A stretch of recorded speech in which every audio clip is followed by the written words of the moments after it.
ಯಾವ ಕ್ಯಾಮರಾನೂ ಇಲ್ಲ. ನಿನ್ನ ಹೆದರ್ಸೋಕೆ ಸುಳ್ಳು ಹೇಳಿದಾನೆ. ಇವನ್ನ ಸುಮ್ನೆ ಬಿಡಬಾರ್ದು, ಪೊಲೀಸ್ನವರಿಗೆ ಒಪ್ಪಿಸ್ಬೇಕು. ಬೇಡ ಬಾವ, ಇಂಥವ್ರನ್ನ ಪೊಲೀಸ್ನವರಿಗೆ ಒಪ್ಪಿಸಿದ್ರೇನೆ ಬುದ್ಧಿ ಬರೋದು.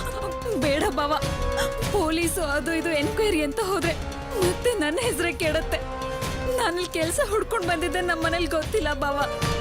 ಹೆಂಗಸ್ರನ್ನ ಕೆಲ್ಸ ಕಳಿಸ್ಲೇಬಾರ್ದು ಅಂತ ತಿಳ್ಕೊಂಡಿರೋ ನಮ್ಮ ಮಾವನ್ಗೆ ಏನಾದ್ರೂ ವಿಷಯ ಗೊತ್ತಾದ್ರೆ ನನ್ ಜೀವನ ಹಾಳಾಗ್ ಹೋಗುತ್ತೆ ಬಾವ. ನಿನ್ನಂತವ್ರು ಹೆದರೋದ್ರಿಂದಲೇ ಇಂಥವ್ರು ಈ ಕೆಲಸ ಮಾಡೋದು. ನೀನೇನು ಹೆದರ್ಕೋಬೇಡಮ್ಮ. ನಿನ್ ಹೆಸರು ಆಚೆ ಬರ್ದೇ ಇರೋ ಹಾಗೆ ಇವನ್ನ ಹೇಗ್ ಒಳಗಡೆ ಹಾಕ್ಬೇಕು ಅಂತ ನನ್ ಚೆನ್ನಾಗ್ ಗೊತ್ತು. ನಾನ್ ನೋಡ್ಕೋತೀನಿ, ನೀನ್ ಸುಮ್ನಿರು.